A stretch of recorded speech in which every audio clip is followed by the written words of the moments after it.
You know, this is a question I get a lot. Starting with the positive, man, I did not have to change a whole lot for this thing to be a beastly trail rig. And it truly was a beastly trail rig. I mean, I embarrassed a lot of very expensive, Jeep Wranglers, Toyota, Tacomas, whatever. I could just go over freaking anything. It was incredible. It had tons of ground clearance. Humvees, it's all tucked in because of the independent suspension. The braking performance on that thing, wonderful. Better than most factory Jeeps with large tires being produced today. Never had a single issue with the motor. And for what it was, okay, a vehicle rolling on 37s, portal axles, basically a giant brick that's like 7.5 feet wide being pushed through the air. It got decent gas mileage. I actually was getting 13 to 16 mpg, depending on the type of driving I was doing. If I were to put 37s on that, I'd probably be getting less. I'd probably be getting somewhere in the neighborhood of 11 or 12 miles to the gallon. And this is much smaller, much lighter, much more, a little bit more aerodynamic. So, and it doesn't have portal axles. So that's pretty impressive. Not to mention, that Humvee could have done very well to have a re-gear because it was screaming pretty hard at about 75 miles an hour. I know that's not what they're designed to do, but that's what I did with it. Reliability.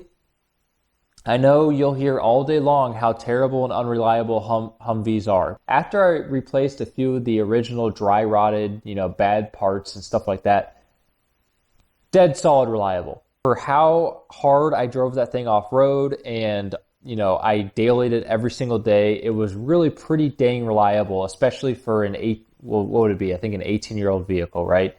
So pretty dang good. I really can't complain about the reliability. I mean, I saw a lot more Jeeps and stuff breaking on the trail than I ever did. In fact, when I took this thing on a trip and wheeled half as hard as I did the Humvee, I destroyed my transmission. Comfort and all of that. It was insanely comfortable. It rode very good. Anyone who tells you a Humvee doesn't ride good, it might be due to they've only ridden in ones with the run flat tires, which do ride terrible. But once you get a normal set of tires on those things, they ride great. Much better than this Jeep YJ, in fact. That's not saying much, but better, as good or better than your average truck. It rode really, really good. Super stable. The long, the wide axles and everything, and independent suspension. That thing was like super stable on the road, super comfortable. The most comfortable off-road experience I've ever had. Those tires would soak up all the bumps. It was not getting jostled around. Once again, I keep going back to the Jeep. That was far more uncomfortable off-road than the Humvee ever was. So, A+ on that. If it weren't for the noise, it actually would be a decent daily after what I had done to it with the better seats and the better tires and all that. Really, and it didn't have air conditioning. That was another major drawback. But in the winter, really decent daily. I can't complain about that whatsoever. The number one thing, and maybe a lot of you saw this coming, is Humvees are not very easy to work on. Now, I want to clarify. They're incredibly simple to work on. They're even more simple than that 90s Jeep YJ, that 94 Jeep. Like, almost zero electronics. Very simple everything. But the very design of the Humvee, where they basically took the entire drivetrain and tucked it up into the body of the Hummer, which is one of its greatest strengths with ground clearance and center of gravity and stuff being off-road, also makes them a huge pain to work on. I mean, you become an expert in putting your arms and your fingers in weird positions to get to things that you otherwise wouldn't have to do on most other vehicles. Everything on a Humvee is very tight to get to. You almost have to have little hands to work on these things because everything is just so jam-packed up into the body.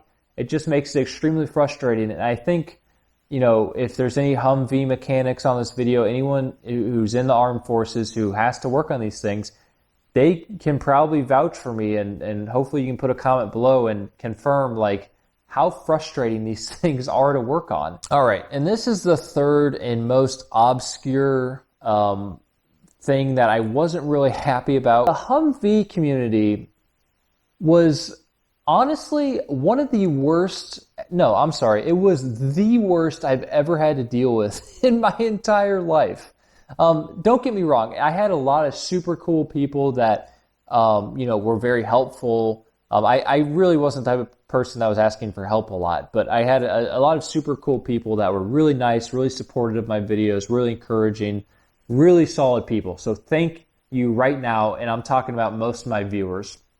Thank you for that. I've got motorcycles, I've got jet skis, I have my Camaro, I've got my Jeep now. I've owned a few different things. And out of all of those, let's say 20 different vehicles, I've never encountered people that were as bad as the Humvee people, the Humvee, insufferable experts were. I would have people literally follow my channel just to comment something negative on every single video and call me names, write 3-paragraph dissertations about how much of an idiot I am and all this stuff. And look, I never claimed to be the expert on a Humvee. I'm just the guy that likes driving stuff off-road. There's definitely other people on YouTube who do more informative type videos than I do, and they're much better at it. I don't know why you would ever go to me for information. And I don't want to be the expert because I don't have the time, the attention span, or the want. I just don't want to do it. That's not my life goal, to become an expert on a Humvee, trust me. So I had a lot of those, I don't use this word often, but I had a lot of toxic people that I had to deal with. I can tell you right now, ever since I got the Jeep, other than the occasional comment from one of these people from the Humvee world, I have had nothing but love, nothing but support. People like to make fun of Wrangler people, and I think for most part it's kind of the mall crawler type scene. But as far as the off-road Wrangler people go, I really, really think it's a great community. People are super supportive, very nice. You'll get the occasional jerk, just like you will with anything, but they are really generally nice and kind people. And I'm not saying most of the Humvee people are unkind. I'm just saying that their jerks are worse than any of the jerks in any other off-road community, I promise. For some reason, I think a lot of these guys are a little bit older than I am. I'm 27. A lot of these dudes, I think, were in their 60s and late 50s and stuff like that. But they got a Humvee as almost like a sort of compensation type deal. And I'm not making, little wee-wee jokes here. That's not what I'm getting at. I think they used it as a way to prove or show how masculine they were to the world. It's one thing being a little bit proud of driving an older vehicle, but I think it's a whole nother thing when you go out and get a prior military service vehicle and you keep it all original and suffer through the absolutely wretched and terrible seats, the just zero creature comforts, the whatever it is, and you wear that like a badge of honor. The other thing would be, I would make a video called like top 7 things I hate about my Humvee. And it was not just a video to bash the Humvee, because I loved that thing. It was just to tell you the drawbacks and things I don't like about it. Try and educate people a little bit before they run out and buy one, right? And these people, since, once again, they're the Humvee experts. I'm not saying all experts are bad, but these people, I think Humvees was the most major part of their identity. They would get very offended by those types of videos. And they would call me names.